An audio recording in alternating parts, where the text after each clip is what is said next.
할렐루야. 오늘 하루를 주님께 드립니다. 사도신경으로 나의 신앙을 고백함으로 금일 첫 예배 시작합니다.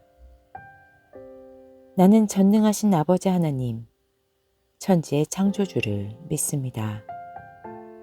나는 그의 유일하신 아들, 우리 주 예수 그리스도를 믿습니다.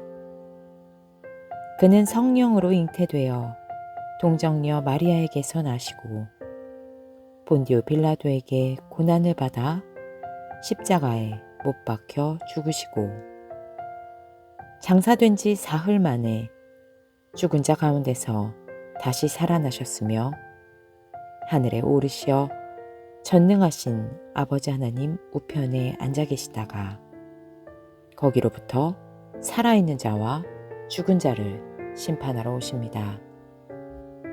나는 성경을 믿으며 거룩한 공교회와 성도의 교제와 죄를 용서받는 것과 몸의 부활과 영생을 믿습니다.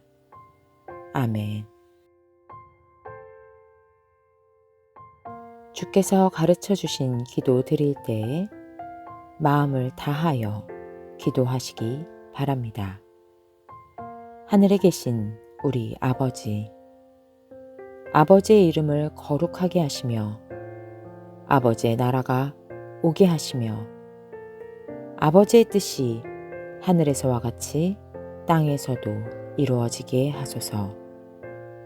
오늘 우리에게 일용할 양식을 주시고 우리가 우리에게 잘못한 사람들을 용서하여 준 것 같이 우리 죄를 용서하여 주시고 우리를 시험에 빠지지 않게 하시고 악에서 구하소서.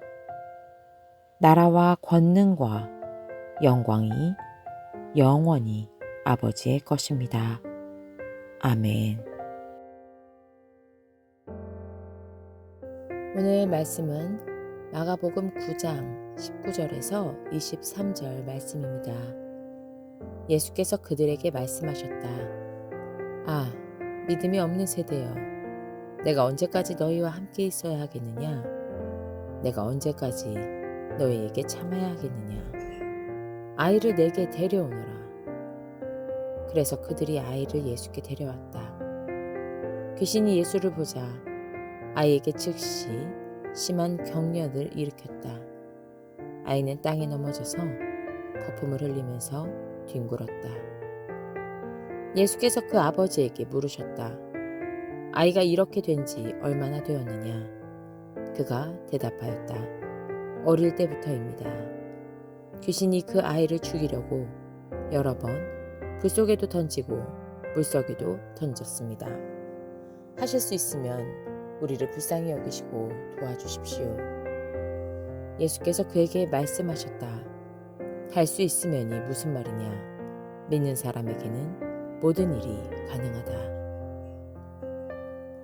우리는 지난 시간 예수님의 책망을 들었습니다. 믿음이 없는 세대여. 너무나 가슴에 박히는 문책입니다. 왜 귀신을 내어 쫓지 못했니? 이런 방법을 썼어야지. 너희들의 방법이 잘못되었어. 이러한 방법론적인 문책이 아닙니다. 그 근원, 심연을 꿰뚫는 문책입니다. 존재 자체에 대한 질문입니다. 믿음이 없다. 이것은 정말로 중요한 문제입니다. 오늘은 이 믿음이 없다는 이야기에서 출발해서 신학적인 이야기를 좀 해보려고 합니다. 여러분도 잘 아시는 것처럼 신약 성경 중 가장 많은 책을 쓴 사람은 바로 바울입니다. 바울의 기록, 그의 편지들을 보면 믿음이 없는 것은 말이 되지 않습니다. 왜냐하면 믿음은 선물입니다. 복음이 주는 이 선물이 죽어버리거나 적은 양일 수가 없습니다. 따라서 복음서나 야고보서에서 말하는 죽은 믿음, 적은 믿음은 바울의 서신에서 바울의 신학에서는 불가능합니다. 그렇지만 좀 전에 잠깐 언급했듯이 야고보서나 복음서에서는 오늘 본문처럼 믿음이 없다고 말합니다. 죽은 믿음이라는 표현까지 사용합니다. 그렇다면 이 두 가지를 어떻게 설명할 수 있을 것인지 고민해야 합니다.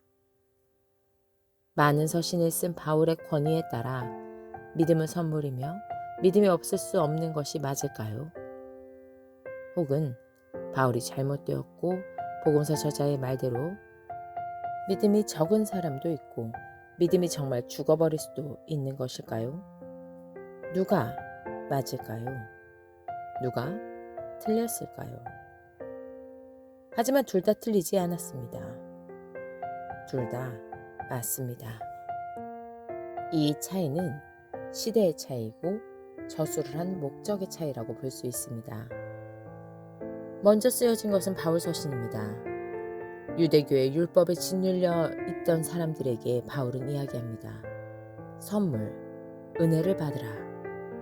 그렇게 사람들이 유대교에서 기독교로 넘어오기도 하고 안 믿던 이방인들이 예수님을 믿게 되기도 합니다. 그런데 시간이 흘러갑니다. 예수님의 재림이 곧 일어날 줄 알았는데 재림이 일어나지 않습니다. 재림이 지연되고 있습니다. 그리고 바울의 강조점으로 기독교를 받아들인 사람들이 어차피 은혜를 받았다고 주장하면서 대충 살아갈 수도 있습니다. 그래서 복음서가 쓰였습니다. 복음서는 예수님이 다시 오시지 않고 1세대 기독교인들이 죽어가니까 예수님의 삶을 기록으로 남겨야겠다는 생각으로 시작한 것입니다. 그러면서 예수님의 말씀을 갖고 문책합니다. 믿음이 없는 세대요.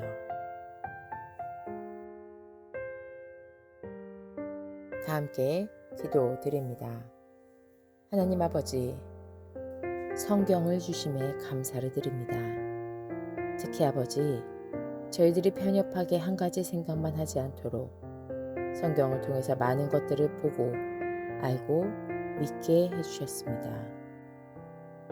그래서 각각 다른 저자들에 의해서 쓰여진 66권을 보게 하시니 진심으로 감사를 드립니다. 아버지, 저희가 그 당시 기독교인들의 마음으로 성경을 보게 하시고 우리들의 삶과 연결하여서도 보게 하여 주시옵소서. 방황할 때 바울 서신을 보며 위로를 받고 저희들의 삶이 방탕해질 때, 재림을 기다리지 않을 때 복음서와 야고보서를 읽게 하여 주시옵소서. 그래서 믿음이 없는 세대여 라는 문책에 정신이 바짝 들게 하여 주시옵소서. 예수 그리스도의 이름으로 기도드립니다. 아멘.